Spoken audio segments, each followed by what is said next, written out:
بلکہ ہم پتھر بنا لیتے ہیں کہ اس کے اندر ہمیں کسی قسم کی خیر جو ہے وہ داخل ہونے کی گنجائش ہی نہیں ہم چھوڑتے۔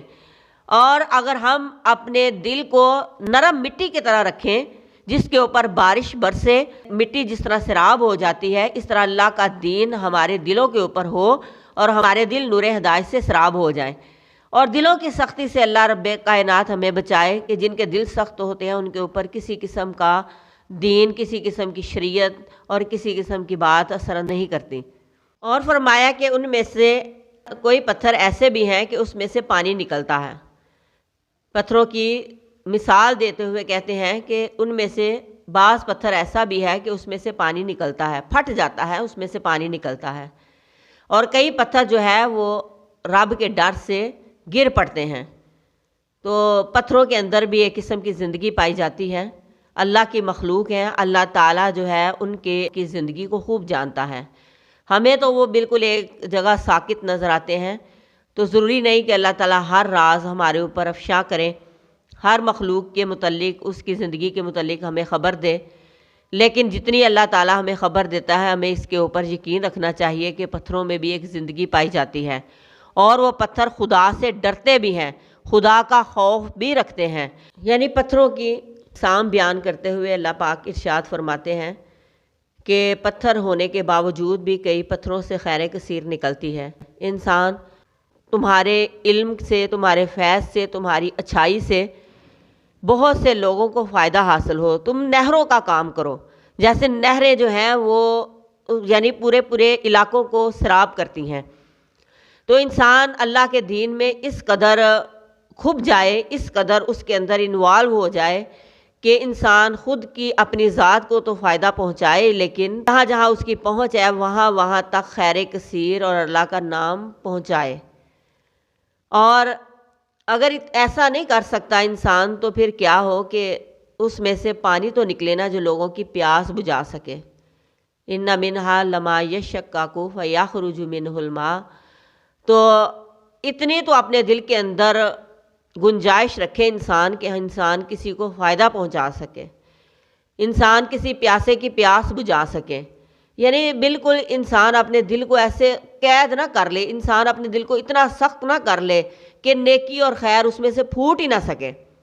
اگر بہت زیادہ آپ کسی کو فائدہ نہیں پہنچا سکتے تو کم از کم اپنے دل میں اتنی وسعت تو لاؤ کہ آپ کسی پیاسے کی پیاس بجھا دو، کسی کو علم کے نور سے منور کر دو، کسی کے ساتھ بھلائی کر دو، کسی کے ساتھ نیکی کر دو۔ اللہ تعالیٰ ارشاد فرماتے ہیں کہ پتھروں میں سے ایسا بھی ہے پتھر کہ اللہ کے ڈر سے گر پڑتا ہے، عاجز ہوتا ہے۔ اللہ کے ہر قانون کے آگے سر سجدے میں گرا دینا یہ انسانیت کی بقا ہے۔ اللہ کے ہر قانون کے سامنے اپنے آپ کو جھکا دینا انسانیت کا وقار ہے۔ ہم اگر اللہ کے قوانین کے سامنے خود کو نہ گرائیں اور خود کو عاجز نہ کریں اور خود کو اس کے سامنے سجدے میں نہ گرائیں اور خود کو حقیر نہ سمجھے تو پھر تو ہم ان پتھروں سے بھی گئے گزرے ہیں جو رب کے ڈر سے گر پڑتے ہیں، اور ہم کہتے ہیں کہ فلاں چٹان ادھر گر گئی، فلاں چٹان ادھر گر گئی، یہ ہو گیا وہ ہو گیا، حالانکہ وہ رب کا خوف رکھتے ہیں، رب کے ڈر سے وہ عاجز ہوتے ہیں۔ اللہ تعالیٰ ہمارے کسی بھی عمل سے بے خبر نہیں، چاہے عمل کیسا بھی کریں۔ ہمارے دل سخت کیوں ہوتے ہیں؟ آج ہم اپنے مردے نہیں دفن کرتے، آج ہم روئے زمین کے اوپر اتنے حادثات دیکھتے ہیں، اتنے زلزلے دیکھتے ہیں، اتنا سب کچھ دیکھنے کے باوجود بھی ہمارے دل کانپتے نہیں کہ ہم اللہ کی بارگاہ میں ہمیں بھی حاضر ہونا ہے اور ہمیں اپنے اعمال کا جواب دہ ہونا ہے، اور اگر اللہ کے عذاب کے ہم اسی طرح ان کی طرح مستحق ہو گے تو ہم پھر کیا کریں گے؟ اور ہم اپنے اعمال کو سدھارتے رہیں۔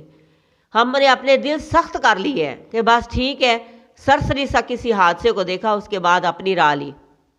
یہ انسان کی سب سے بڑی بدقسمتی ہے کہ انسان رب کائنات کی ان نشانیوں کے اوپر غور و فکر نہ کرے اور چلے بھی اس کی دی ہوئی زمین کے اوپر، لیکن اپنے دل میں وسعت نہ پیدا کرے۔ اتنے معجزات، اتنے حادثے، اتنے زلزلے دیکھنے کے باوجود بھی انسان سدھرے نہ۔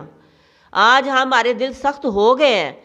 کیوں سخت ہو گئے ہیں؟ ہم اللہ کے خوف سے کیوں نہیں ڈرتے؟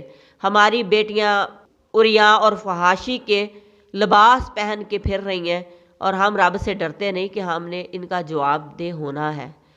آج ہم بے حیائی کے کاموں میں اور لغو کاموں میں پڑے ہیں، لیکن خوف ہی نہیں رکھتے۔ شادیوں میں اتنی زیادہ بیہودہ رسمیں ہم کرتے ہیں، لیکن ان رسموں کو ادا کرتے ہوئے ہمیں رب سے ڈر نہیں کبھی آیا۔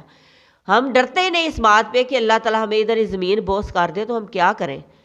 یعنی ہمارے دل سخت ہو گئے نا۔ یہ کیوں سخت ہو گئے؟ نافرمانیاں کر کر کے نافرمانیاں کہ دلوں میں وسعت ہی چھوڑ دی ہے۔ اور اس میں سب سے بڑی وجہ کیا ہے ہمارے دلوں کے سخت ہونے میں؟ ہماری خود پسندی بھی ہے، ہمارے اپنے قانون ہیں کہ ہم اپنے رب کے قوانین سے بڑھ کے ہمیں اپنی خواہشات کے قوانین جو ہے پیارے ہیں، اور ہمیں یہ نہیں پتہ یہی خواہشات جو ہے ہمیں جہنم کی تہہ تک لے جائیں گی۔ تو کہا کہ ان بنی اسرائیل کے لوگوں نے سب کچھ آنکھوں سے دیکھا، اس کے بعد پھر ان کے دل سخت ہو گئے۔ تو ہم سب سے سخت چیز پتھروں کو کہتے ہیں، لیکن پتھروں کے اندر بھی خیر کثیر ہے۔ ان پتھروں کو اپنے مالک کی تو پہچان ہے نا، تو اپنے مالک کی پہچان بھولے بیٹھا ہے، اور دنیا میں اتنا سرکش ہو گیا ہوا ہے کہ تو کہتا ہے کہ میں اپنا قانون نافذ کروں، اپنے قانون کے اوپر چلوں۔ تو اللہ تعالیٰ جو ہے تو ہر عمل کی خبر رکھتا ہے، ہر عمل سے باخبر ہے۔ ہم جو کچھ بھی کرتے ہیں، کسی کو نقصان دیتے ہیں، کسی کو فائدہ دیتے ہیں، تھوڑا نقصان دیتے ہیں، بڑا دیتے ہیں، ہم محنتیں اللہ کی راہ میں کس نیت سے کر رہے ہیں، کس نیت سے نہیں کر رہے۔ اللہ کی نشانیوں میں ہم غور و فکر کرتے ہیں، ہم نہیں کرتے۔ ہم کتنا اللہ کی ہدایت کو اپنے دل میں سماتے ہیں، کتنا ہم اپنا دل سخت کر لیتے ہیں۔ یہ اللہ تعالیٰ کے علم میں ہے۔ اللہ تعالیٰ علیم ہے، وہ علم رکھنے والا ہے، وہ دلوں کے بھید بھی جانتا ہے۔ اور یہ نہ سمجھے کہ ہم دنیا میں جو مرضی کرتے پھریں، اللہ ہمیں واچ نہیں کر رہا۔ اللہ تعالیٰ ہمارے ہر حرکت کو دیکھ رہا ہے، اور وہ ہم سے بے خبر نہیں۔